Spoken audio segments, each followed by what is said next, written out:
साथियों नमस्कार, स्वागत है आपका अपने चैनल हाड़ा वेट्स क्लब में। यदि किसी पशु के पिछले पैर में लकवा आ गया, यानी पिछले पैर से वह खड़ा नहीं हो रहा है, अगले पैर से खड़ा होने की कोशिश तो कर रहा है लेकिन पिछले पैर से खड़ा नहीं हो रहा है, जो कमर से पीछे का भाग है वो पूरा उसका शून्य हो गया, यानी पूरा हिस्सा उसका शून्य हो गया, निर्जीव हो गया, मानो कि उसमें कुछ जीव ही नहीं है, तो उसका आप कैसे ट्रीटमेंट करेंगे।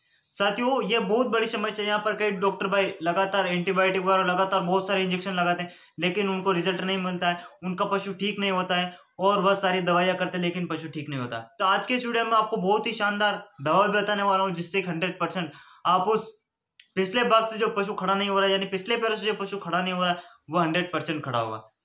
तो साथियों इसमें होता क्या है कि यह कैसे होता है, या तो कमजोरी के कारण, या फिर विटामिन B1 की कमी के कारण, या विटामिन B12 की कमी के कारण पशु में ऐसा होता है, या फिर यदि पशु ज्यादा गर्मी से अचानक से ज्यादा सर्दी में आ गया है उस कारण से, यानी मौसम में जब परिवर्तन होता है उसके कारण भी पशु में ये समस्या दिखाई देती है। इसमें क्या होता है, एक पशु लगातार 1 से 2 सप्ताह तक अगर खड़ा नहीं हो तो वह बैठा रहेगा, पशु खाना पीना कम कर देगा, उसको खाना बिल्कुल ही नहीं भाएगा। कोई कोई पशु हल्का हल्का खाना खाता रहता है लेकिन अधिकांश पशु धीरे धीरे खाना बंद कर देते हैं और 1 से 2 सप्ताह के अंदर मर जाते हैं। कई कई पशु 1 महीने तक बैठे रहते हैं, वो खड़ा नहीं हो पाते और एंड में आखिर में आकर उनकी मृत्यु हो जाती है। तो साथियों इन पशुओं को हम कैसे बचा सकते हैं, क्या हमें इसमें एंटीबायोटिक का प्रयोग करना चाहिए और वह कौन सी दवाई है जिसका हमें इसमें उपयोग भी करना चाहिए। तो आप वीडियो को लाइक बहुत कम कर दें, एक लाइक अभी से कर दें और कमेंट जरूर करें कि सर हमें और इसी वीडियो चाहिए और हमें इसके बारे में जानना है, तो आप एक प्यारा सा कमेंट भी जरूर करें। अब मैंने देखा है फील्ड में लोग सबसे बड़ी, और जो डॉक्टर है वो सबसे बड़ी गलती क्या करते हैं यहाँ पर, और पशु मालिक भी गलती क्या करते हैं यहाँ पर। इसमें पशु मालिक और डॉक्टर दोनों की गलती मैंने देखी है ऐसे केस में कि जब पशु पिछले पैरों से खड़ा नहीं हो रहा है, वहां पर हमें एक गलती बहुत सारे डॉक्टर करते हैं और बहुत सारे पशु मालिक भी करते हैं कि वह डॉक्टर बदलते हैं। वह क्या करते हैं, एक दिन ट्रीटमेंट करवा लिया, उसके बाद 2 दिन तक देखते हैं कि क्या है, खड़ा होगा या नहीं होगा, फिर 2 दिन बाद फिर अदर डॉक्टर को बुलाते हैं, 1 दिन फिर उससे ट्रीटमेंट कराते हैं और फिर देखते हैं कि यह खड़ा होगा कि नहीं होगा। ऐसी यदि आप कर रहे हैं पशु मालिक तो आपका पशु कभी भी खड़ा नहीं होगा, क्योंकि जब पिछले पैरों से पशु खड़ा नहीं होता तो उसमें हमें एक भी दिन की गैप नहीं देना है। कि ऐसा नहीं कि आपने 2 दिन ट्रीटमेंट कर लिया और 1 दिन ट्रीटमेंट छोड़ दिया और फिर चौथे दिन ट्रीटमेंट किया,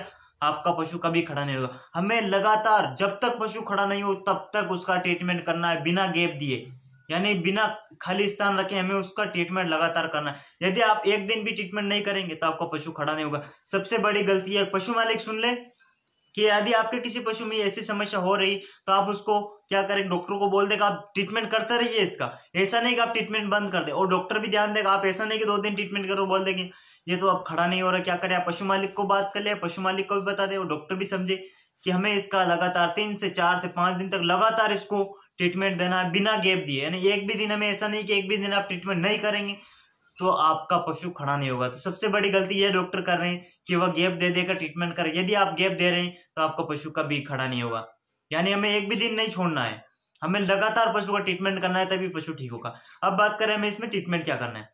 साथियों इसमें सबसे बड़ा रोल है विटामिन B1 का, विटामिन B12 का, यानी विटामिन का रोल इसमें बहुत ही बड़ा है। तो हमें लगातार पशु को ट्राइबियोट इंजेक्शन जो आता है विटामिन B1 B6 B12 का इंजेक्शन लगातार पर डे 15 से 20 ml पर डे देना है। इंजेक्शन हमें न्यूरोकाइंड या ट्राइन्यूरोसोल एच या हमें मेकोवेट एक्सेल लगातार 15 से 20 ml लगातार देना है। अगर आप ट्राइन्यूरोसोल एच लगा रहे हैं तो लगातार 10 ml दें।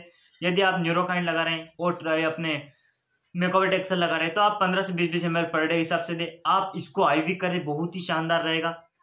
आप क्या करें, ड्रिप लगाएं, ड्रिप में आप रिंटोज या RL की बोतल या डेक्सट्रो D25 की बोतल लगातार 4 से 5 बोतल पर डे के हिसाब से लगाना शुरू कर दे और उसके अंदर ट्राइबियोट टोनोफॉस्फेन भी मिला है और न्यूरोकाइंड भी आप इंजेक्शन उसमें मिला है। बेहद शानदार आपको रिजल्ट मिलेगा। इसके अलावा आपको क्या करना है, जो न्यूरोकाइंड वेट प्लस सिरप आती है, यानी विटामिन और मिनरल की जो सिरप आती है वह हमें पर डे के हिसाब से 100 ग्राम यानी 100 ml पशु को लगातार पिलाना है। इसके अलावा पशु को खाने के लिए हमें क्या देना है, चारे के साथ, बांटे के साथ हमें मिनरल मिक्सर 100 ग्राम पर डे पशु को देना है। यह हमें करना पड़ेगा, ऐसा नहीं कि आप छोड़ देंगे नहीं हम तो ये नहीं कर सकते, आपको करना पड़ेगा तभी आपका पशु ठीक होगा। अगर पशु को ठीक करना, मेहनत आपको करना पड़ेगी तभी आपका एनिमल ठीक होगा।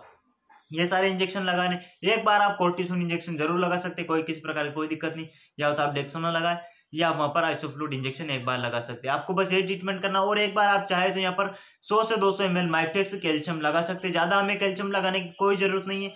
इसके अलावा जिन जिन पैरों से पशु खड़ा नहीं हो रहा पिछले पैरों से, उसमें हमें क्या करना है, सरसों के तेल की पर डे मालिश करना है। जहां तक हो सके वहां तक हमें पशुओं को खड़ा करने की दिन में 2 से 3 बार उसको कोशिश करानी, ताकि पशु धीरे धीरे आपका खड़ा हो सके। तो सर जी, पिछले पैरों का लकवा हम इसको 100% ठीक कर सकते हैं। बस मैंने आपको जो बताई दवा आप ये रेगुलर करेंगे तो आपका पशु 100% श्योर है कि वह ठीक हो जाएगा।